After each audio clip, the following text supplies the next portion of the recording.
Ricky. Hey Noah, how are you, buddy? Good. Sorry, we're experiencing some internet problems down here. Went out, so I'm not sure if you No got the problem, DM. man. So we're trying to make it work here. But thank you so much for taking the time to do this and being flexible. I really appreciate it. Hey, no problem. All right. So Very cool, you man. want to get into the interview? Let's do it. All right. Well, first off, we all know that you became NFL quarterback, really solid in college as well. But it had to start somewhere. Like, how did you get into football? Well, it's a good question. I grew up in a house where my dad was a huge football fan. So my dad tells a story about him putting a football in my crib. So I guess it started there. And I just remember growing up around the game. Being a kid from Ohio, we watched a lot of Big Ten football growing up. So I was an Ohio State fan. I watched Ohio State, Michigan, Penn State, Northwestern, Iowa. So I was really watching Big Ten football growing up. Cleveland Browns fan growing up. I started to kind of gravitate towards the quarterback position when I was really young. Big fan of Steve Young and the 49ers teams back then. And my love for football just kind of really was always there when I was a little kid, and it just kept progressing. And it was a sport that I'd always loved. And I played basketball and I played baseball. I did karate. But football was really always kind of the cornerstone sport that I was always working towards. And I was fortunate enough to play well in high school and get a scholarship to go to Iowa, which was really a blessing. And some of my favorite memories ever, and some of my best friends ever, are from the University of Iowa. So football really took me a lot of places. Yeah. And you mentioned there be committing to Iowa there, and as a 3-star recruit, you mentioned an Ohio State fan. What led you to make the decision to commit to Iowa?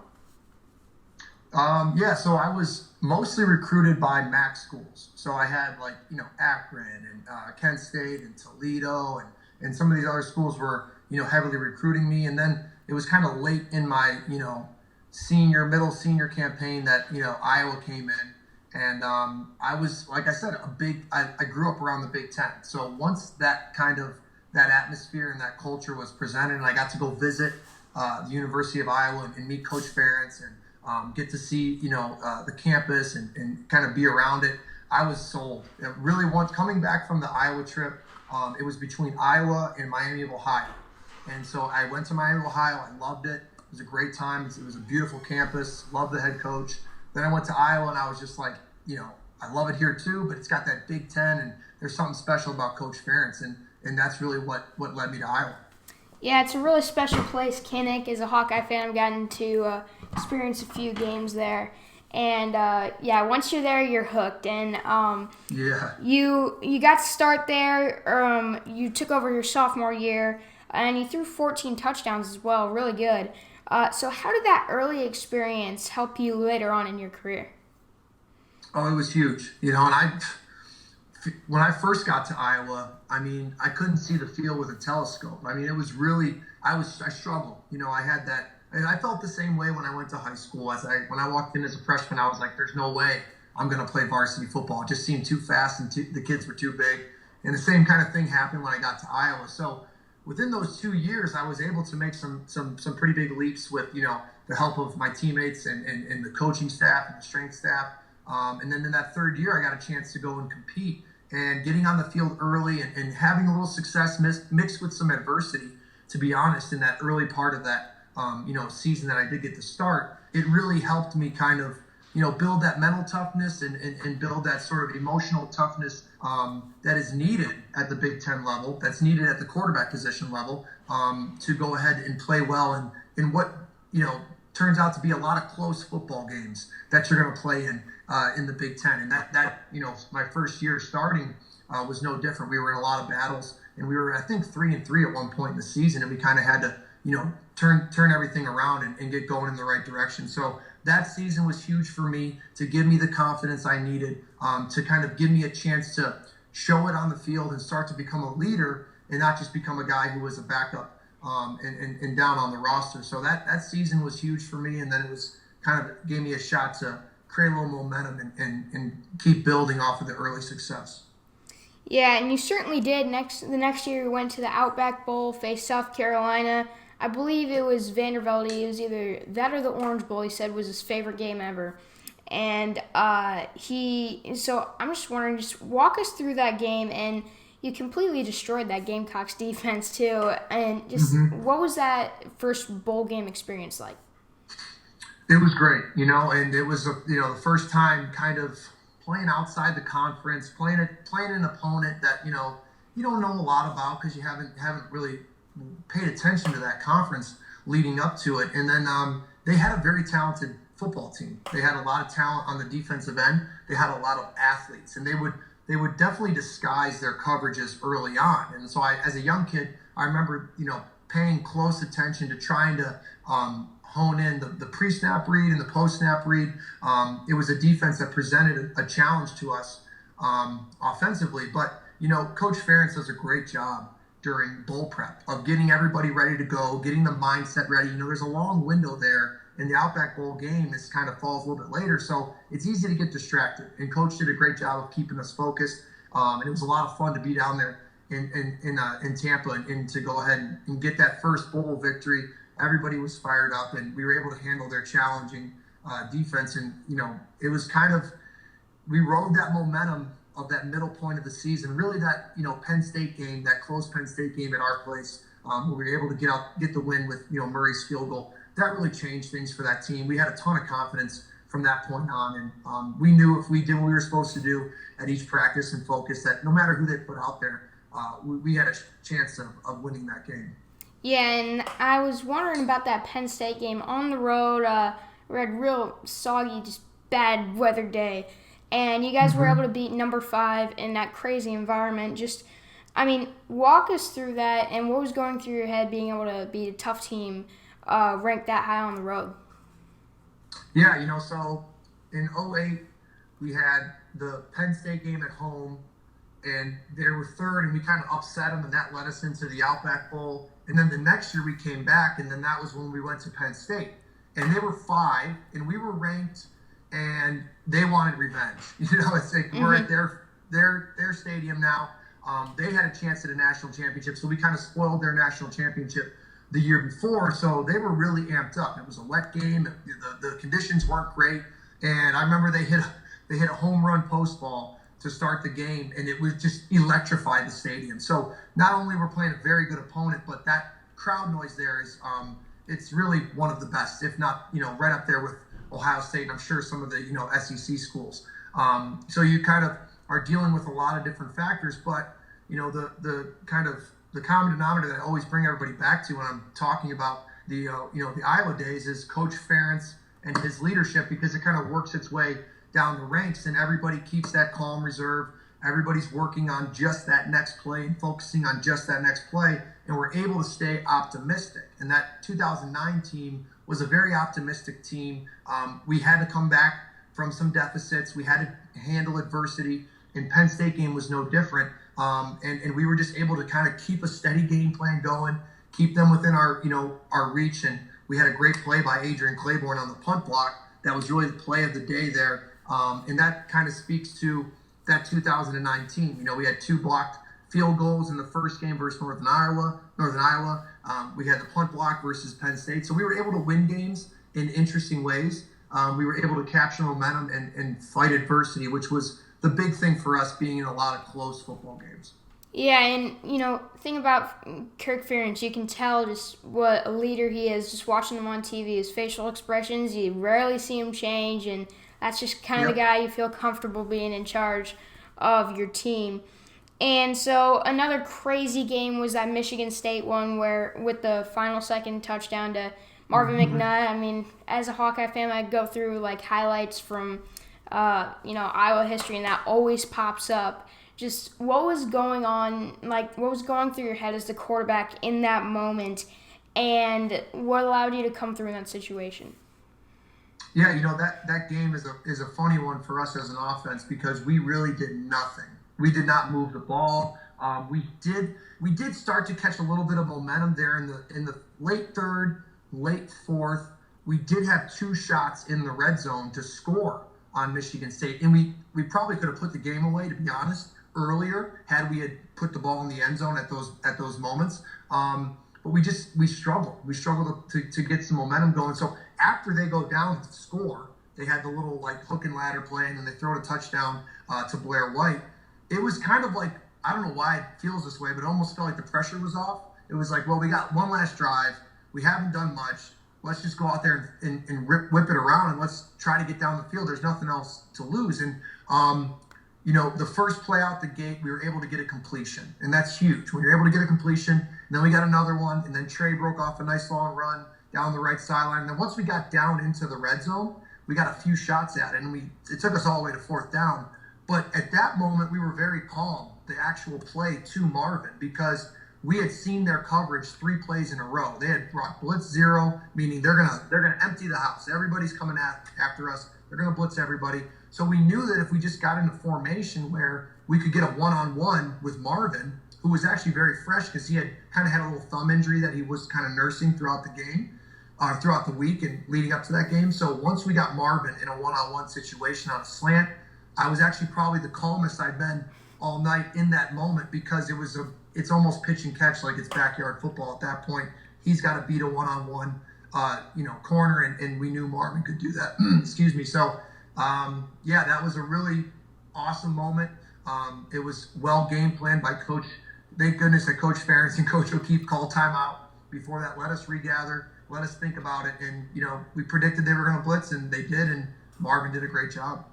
Yeah, and another thing I was wondering about, so your nickname, Stanzi the Manzi, I know that's exactly, I told my mom, hey, Ricky Stanzi, we setting up an interview, and she goes, oh, Stanzi the Manzi, like, where did that come from? And it just kind of stuck with you.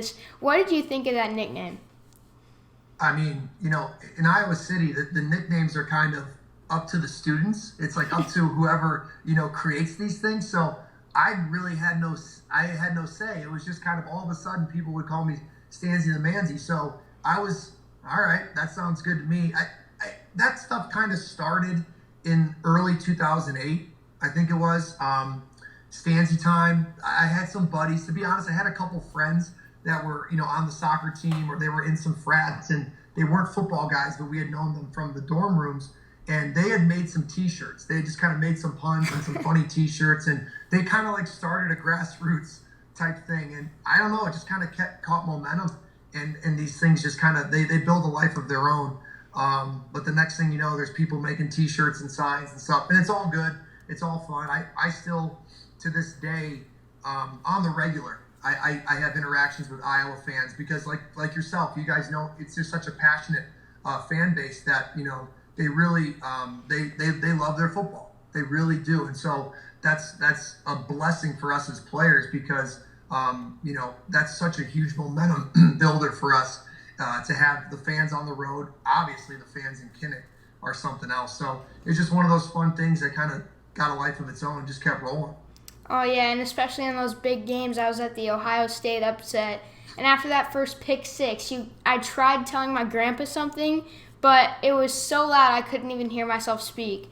It's just those things, like the Iowa fan base is something else. And another thing I've always wondered about is just, as a player, you get to walk out to back in black, the crowd's going wild.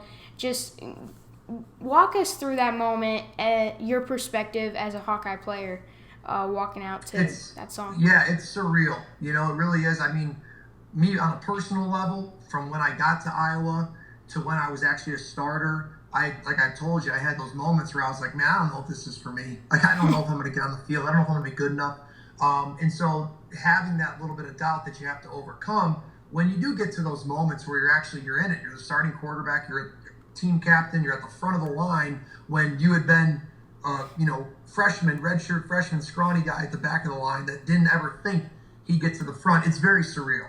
You got your family flying in. Your family is now friends with your best friends. And so there's a lot of great emotion that kind of gets wrapped up in that moment where you're actually about to, let's go out to the field and let's go do this thing. So I get goosebumps thinking about it, talking about it now. So it's a very impactful moment.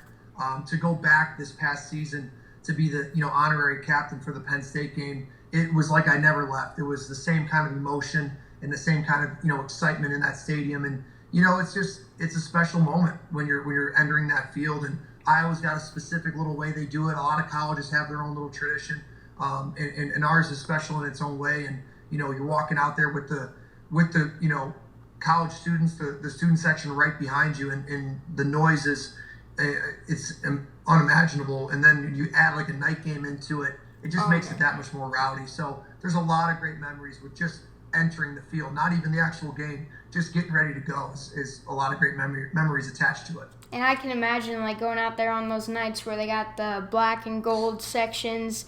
Yeah, it's crazy. I've always wanted to go to one of those games. I'm hopeful that I get to go to one of them when I grow up here.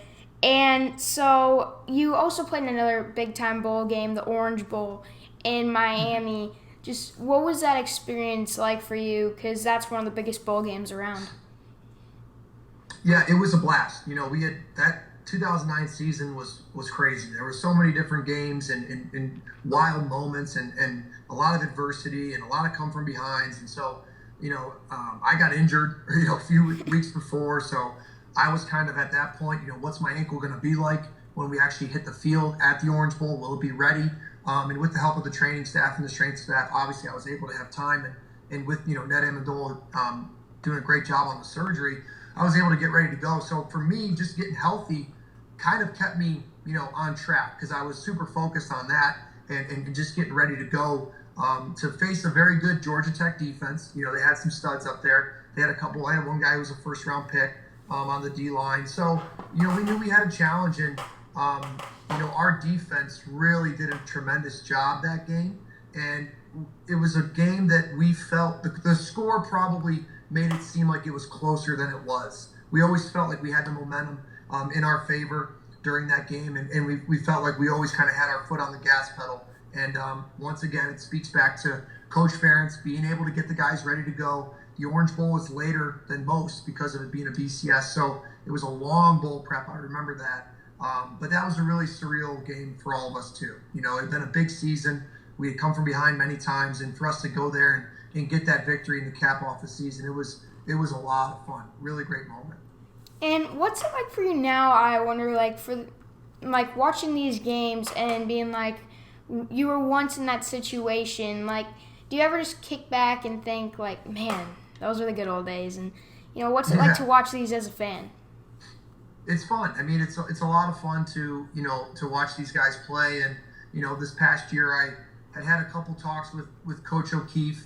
I actually got to talk with the quarterback room through FaceTime for a meeting and just kind of chopping up with those guys. I talked to Spencer a couple times, just him and I chopping it up, talking football. So it's great to watch this, the next generation of players go through there, and you understand what they're going through, and you sympathize with them, and you get excited for them, and so you want them to have nothing but success, and that they're going to go through adversity and they're going to go through tough games, and that those moments are actually good for them, and it's part of that growth process. So to watch it now, it's it's wild to think it was that far in the past, but some of that stuff also feels like it was just yesterday. So it's a blast to watch the Hawks. It's a blast to stay in touch with the people that I met while I was there, and to kind of always have that program there, and being able to still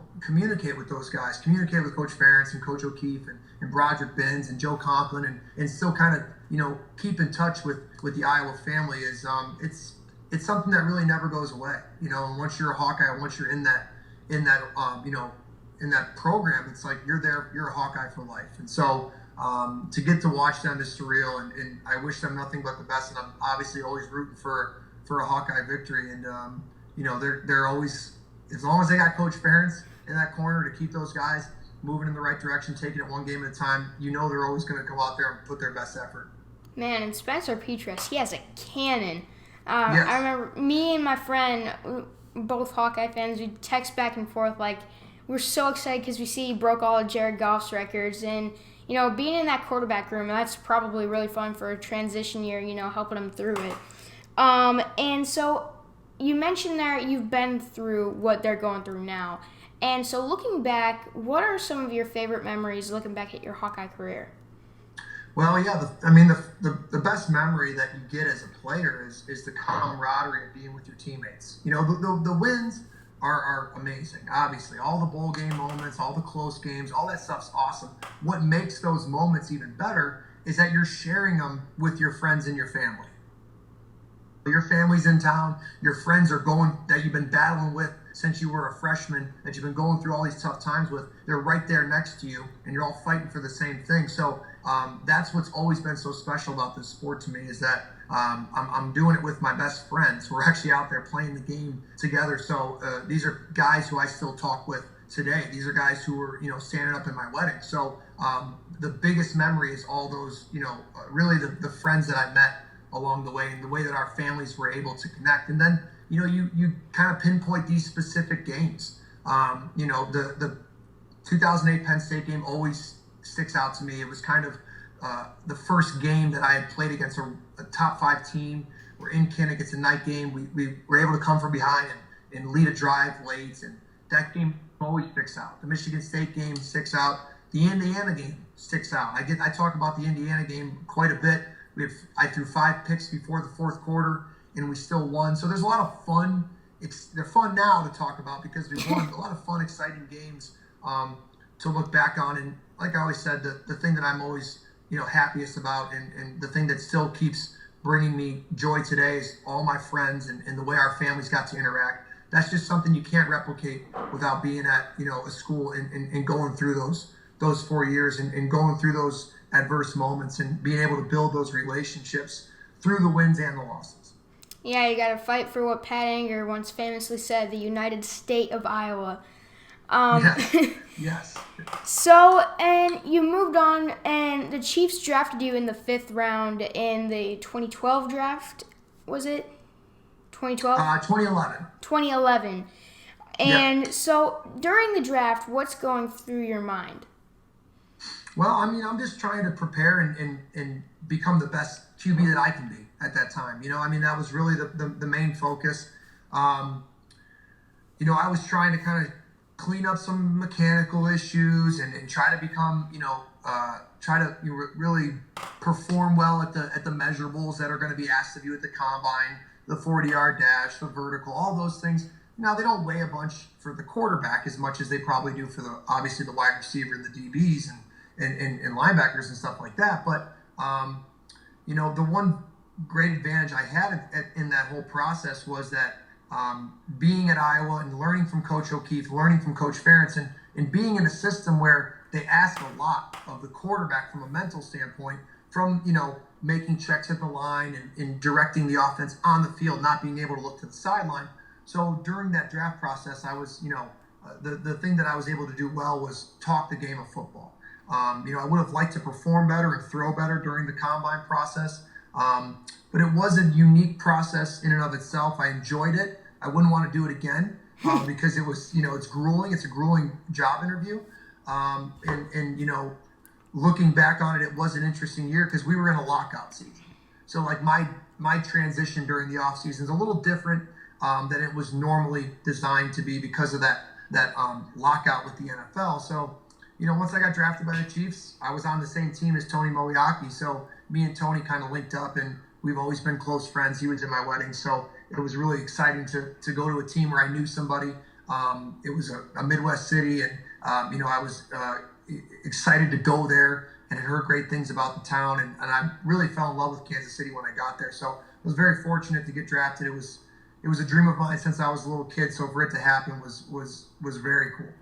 So you were a backup quarterback in the NFL, and so it's definitely a different mindset than being as a starter. What was yours going through those years in the National Football League?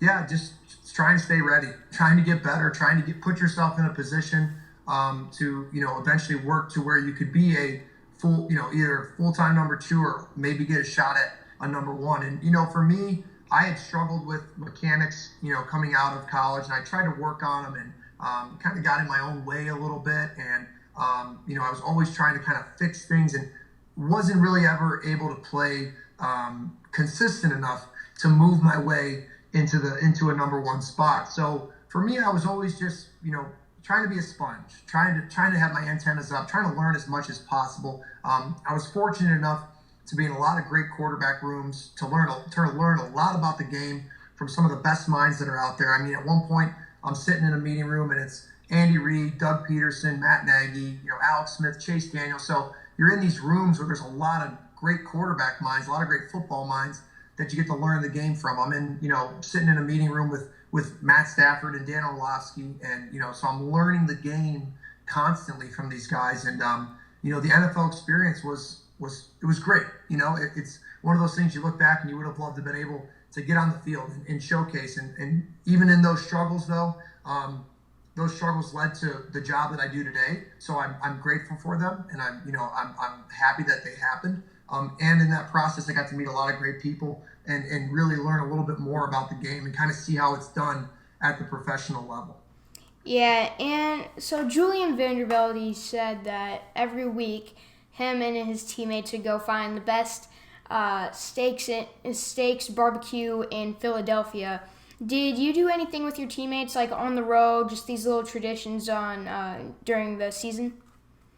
Yeah, we would always have little get-togethers now and again. You'd have little get-togethers during the Christmas season. We'd have little QB dinners every now and again. I remember in Detroit, me and Dan Orlovsky and Stafford, we'd always get Qdoba. I think it was the travel day. We'd have a little bit of time in between, and we'd finish up what we were doing in the preparation phase and go run over to Qdoba and just kind of sit there and eat Qdoba in Detroit with the guys. But that was kind of our tradition, and just a chance to kind of get away from the facility for a while and just talk about something other than football before you go and get ready to play a game. So those little, once again, getting back to the camaraderie of football, and it's hard to replicate that at the NFL level because everybody's got families and they're it's not as tightly knit as a college setting is when you're really just there in the dorms or you're living in a house with your guys. So I was surprised at how tight teams can be in the NFL, even though you have so many different distractions and things going on around you. It's still a bunch of guys trying to win football games together, and those little traditions like that are a lot of fun because it helps you bond and it helps you fight through those adverse moments that are going to show themselves during a season. Yeah, and the NFL creates a bunch of great memories, whether you're a player or a fan. I just got to experience my first game this past Sunday, Jaguars and Texans. Nice. And so you actually played for the Jaguars too, I saw, for a little bit. Yeah. And so I'm just wondering, what are some of your favorite memories when you were in the NFL, and what kind of experience does it bring that are different from college? Yeah, the NFL, for me, it was a little tough because in the beginning, we kind of struggled in the first 2 years at Kansas City. We were like 2-14 one season, and that was a tough season. I mean, it's hard to go through a losing season, especially being at Iowa. We had always been winners, and we had been winning games and winning bowl games. So now you're in the situation where it's like, man, when you're in the NFL, you're talking about people getting fired. You're getting cut. You're going to a new city. So being on a couple losing teams and seeing that side of things, it really makes you cherish the game, and you realize how thin that line is between winning and losing. So some struggles there, and then I was on a few teams we were able to make some bounce backs. We had a bounce back with the Detroit in Lions in 2015. We kind of struggled at the beginning and then did some nice things at the end. And a similar experience in Jacksonville. Struggled a little bit. We're able to get some wins down there at the end. But I always enjoyed meeting new people, meeting new teammates, getting to know a little bit about them, getting to hang out with them. And then you always enjoy these cities that you get to go to. I lived in Jacksonville for about 2.5 years. It was a blast. Living in Kansas City, real fun. So you get to kind of bounce around and see different towns and meet a lot of great people. And you make a ton of memories in that process. Yeah, and so whether it's college or NFL, what were some of your favorite places to play? Favorite places to play? Well, obviously Kinnick is always going to be number one. That was, always a blast playing those games in front of the home crowd. mentioned Penn State earlier. I always thought that was just an unbelievable stadium. To be a part of that atmosphere was wild.